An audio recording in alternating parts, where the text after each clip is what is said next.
dieser kleinen süßen Kreatur helfe ich jetzt auf ihrem Weg zum Meer und ihr seid dabei.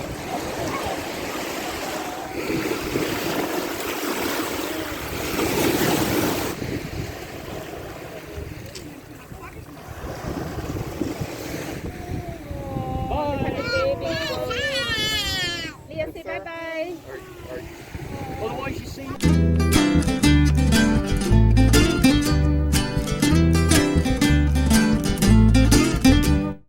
Hallo und willkommen zu Zeigen der Jamaika. Mein Name ist Ricarda und ich befinde mich hier am Gibraltar Beach in Oracabessa beim Oracabessa Project und helfe heute mit, die Meeresschildkröten hier in ihrer Freiheit ins Meer zu entlassen. Ich stehe also am Gibraltar Beach. Das ist ein Privatstrand. Und jetzt stelle ich euch mal hier den Turtle-Mann vor, Mel Tenent. And today we've got 4 nests that we're letting out, so we can be anywhere between 300 and 500 going out. So, let's tell you a few things about turtles to start with. First of all, if a turtle is born on this beach, this is where they come back to breed in 15 to 20 years' time. Now, if I got the little man over there and then sent him out to sea, and he did a 3,000 to 4,000 mile trip, how would he know to come back here?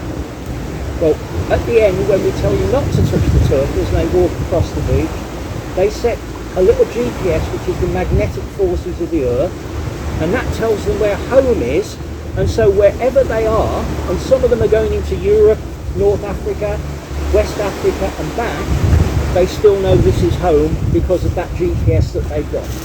Okay? The other thing you need to know is, in the nest today, all of the turtles will be female because they are sexed by temperature. Alright? So, when the temperature drops as we go through the year, it takes longer for them to hatch and you get males. So when you get around October, November time, the weather's down to sort of 26, 27 degrees, average temperature, you're going to get male and female. In the morning, we walk along the beach and we look for turtle tracks coming in. When you see the turtle tracks, you look to see which is the in track and which is the out track, and you follow it until you come to the point where either it's just turned around and gone, which is what we call a false crawl, or there's a disturbance in the sand that's a nest. If it's a nest, it has to stick. What we do with our little white sticks is go and we prod into the ground, and where the turtle has dug where the eggs are, it's softer. And so you'll be pushing in like this, and all of a sudden you'll feel that little give. Then we open it up, we find where the eggs are, and then we measure from 3 points. Now, if the nest was here, we'd measure from the coconut tree, the almond tree, and over there's a rock with a nail in it, and we'd measure 3 points, and we'd measure how deep it is. And when we get to that point, what we then do is we create a map. So these are the nests and the false crawls this year so far. So if I turn this page over, and I just happen to have turned to a page where we are, by accident, the turtle came up, laid just over there, and then went back out again. Now, we knew that that turtle came in on the 5th of June. The eggs were laid 10 inches down, because when we started, we got underway purely because the locals, in the first year that I was here, killed every turtle that came up and dug up every nest. So no turtle survived to go back.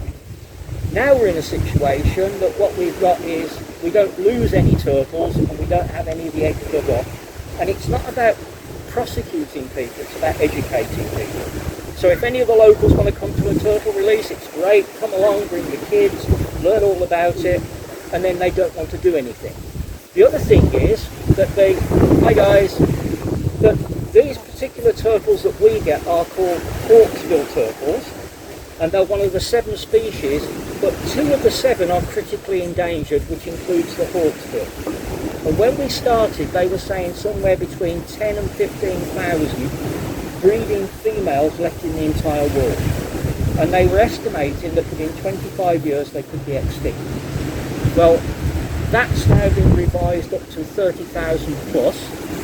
Not that we're responsible for all of them, but there's a lot of projects that are supporting them around the world. And for the locals, it was like, why should we eat them? Well, the reason you shouldn't eat them is they're poisonous. The flesh of a hawksbill turtle is tainted because what they eat are poisonous sponges. So if you eat their meat, it can hurt you. So that was the first thing. The other thing is they steal the eggs because they believe that mixed with a punch it's an aphrodisiac. So by education and by in time, we've managed to sort of stop all the predation that goes on, and now we're in a situation that really the turtles can come up in a relatively safe way. Sometimes they'll come up in the daytime, sometimes it's early evening, but usually around a high tide. So tonight's high tide is around 10:30, and basically between something like 8:30 and 11:30, any turtles that are going to lay will come up at that time. So we know when they're going to come up. We've also got a calendar in the diary that tells us when they've laid. We also tag our turtles. We've got little metal tags that we put into each of the front flippers into a scale that's closest to the body, and then we name our turtles. So we're able to follow an individual turtle throughout their life to make sure everything gets covered over.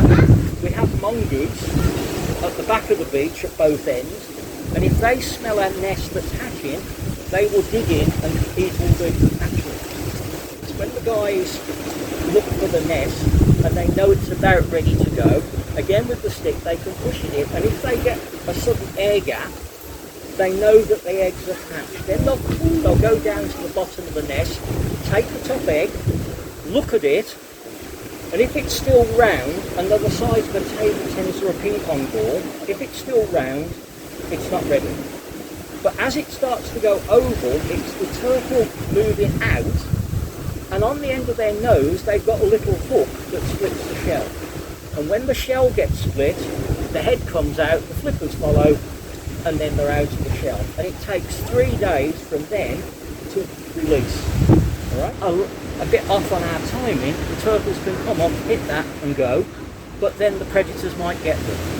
Now between the back of the beach and the sea, you lose about 30 out of 100 to predators. We've got grey heron, we've got mongoose, we've got crabs, we've got dogs and cats, and they'll all attack the hatchlings as they go across the beach. When they get in the sea, if they go out at night, all the big fish are in there, and they'll eat another 60. So you might only get between 5 and 10 out of 100 make it to the horizon. Now the way that we do it, by releasing them now, all the big fish have left here because it's too warm and have gone to deeper water. And then the bit that we're going to do now is we're going to take them out and we're going to show you how to hold them. Now, a lot of people will tell you you should not handle a turtle, alright? The shell is impervious to anything you've got on your hand. So if you've got bug spray, sanitizer, suntan lotion on your fingers, by holding it with your finger and thumb on the side of the shell, you do no damage to the turtle. Now, we've found from our work that much of what is written about sea turtles, like that, if you pick up the average book, it says hawksbill lay between 70 and 150 eggs. We don't get any turtles that lay 70 eggs. 80-90 is the smallest batch we ever get. That's a turtle. Our average of eggs laid is about 150. And Nancy, that's our biggest turtle, who lays 7 egg nests when she comes back, she lays between 220 and 240 eggs per nest. And she comes back every 3rd year. Here, to get back to here, they will do either a 4,000 mile trip or a 10,000 mile trip. Some will go across the Atlantic and then come back. Some will go into the Gulf of Mexico and come back. So if they go on the shorter trip, they come back every other year. If they go on the longer trip, when they're small and immature, they're coming back on a 5-year cycle. Then it becomes 4 years, and Nancy, that's our biggest turtle that goes across the Atlantic, she comes back every 3rd year. Leighton's going to open up the nest, which is just over there.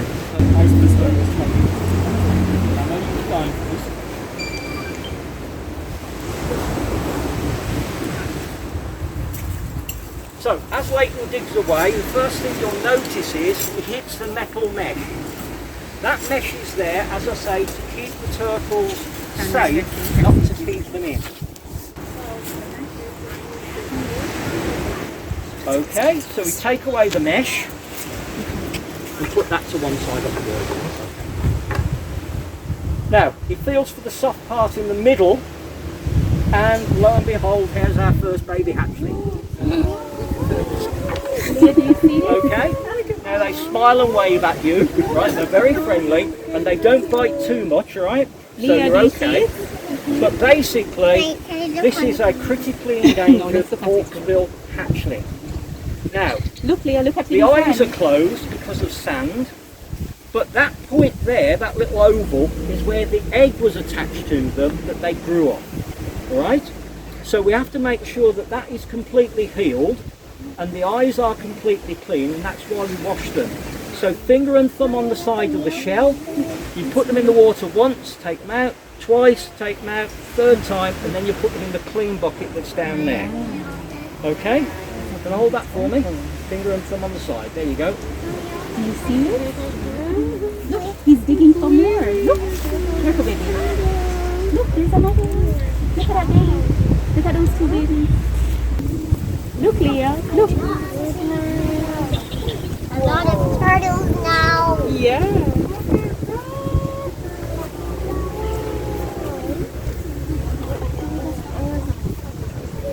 At night, and it takes 3 days to dig up, but then when they then cross the beach, that's when they get the big toll from the predators.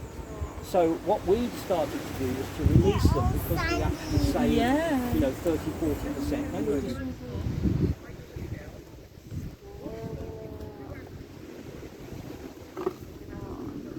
Also ein Nest hat mindestens 80 bis 90 Schlüpflinge, es können aber auch bis zu 200 sein.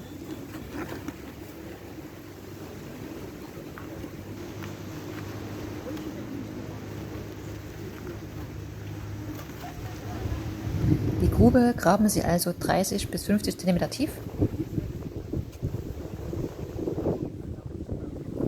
Das sind hier die Schildkröten-Eier, Schalen.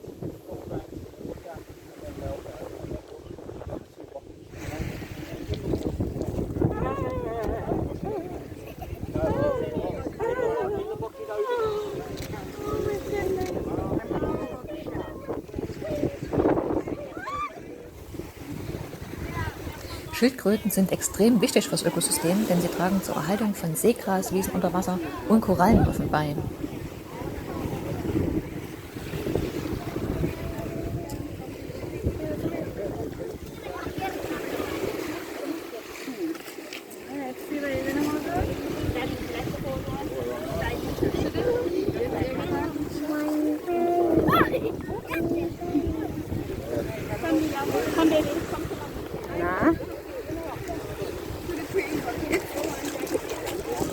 Wir gehen jetzt zum Waschen, der erste Kontakt mit Wasser in seinem Leben, zum Augenauswaschen.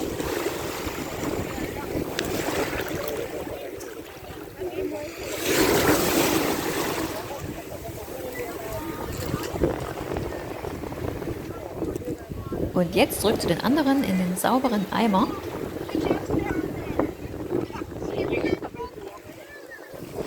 Die echten Karettschildkröten können bis zu 90 cm lang werden und 75 Kilo schwer.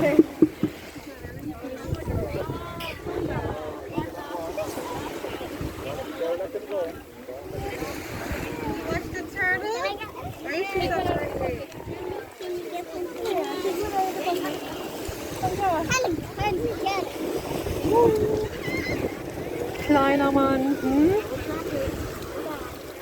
Und der englische Name Hawksbill Sea Turtle kommt von der Form des Kopfes, denn der sieht aus wie der Kopf von einem Habicht. Also so greifvogelartig.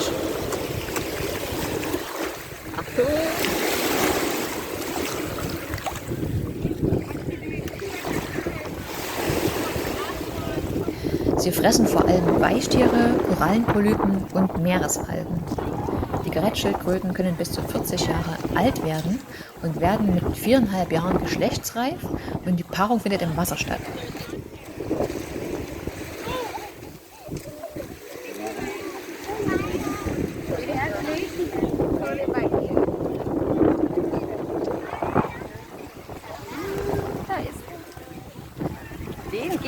waschen. Hallo. Hallo. Hier, du willst jetzt schon schwimmen, ne, mein Kleiner? Achtung. Nächste Welle. Gut. Kannst du wieder was sehen?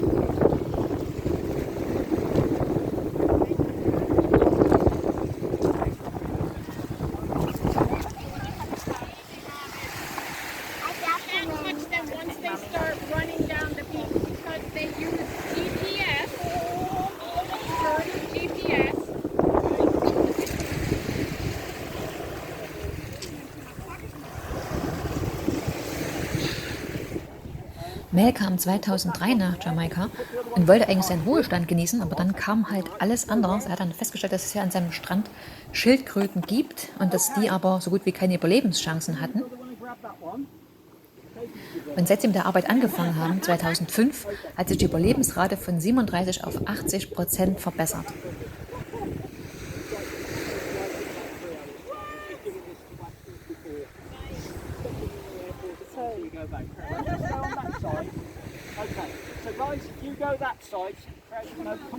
Innerhalb der letzten 100 Jahre ist die Population um 80% weltweit zurückgegangen, eben wegen der Jagd auf das Schildkrötenfleisch, die Eier und den Panzer.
Don't get grants from the government and things. What happens is, if you want to help out and you want to put a donation towards what we do, there's an envelope there. Das sind ja die Umschläge für die Spenden, denn das ganze Projekt lebt hauptsächlich von Spendengeldern. But at the end of the day, we're only really interested in increasing the turtle numbers and the population around the island. Right, thank you for coming. I know some of you have come a long way. I've enjoyed the company and thanks very much for coming.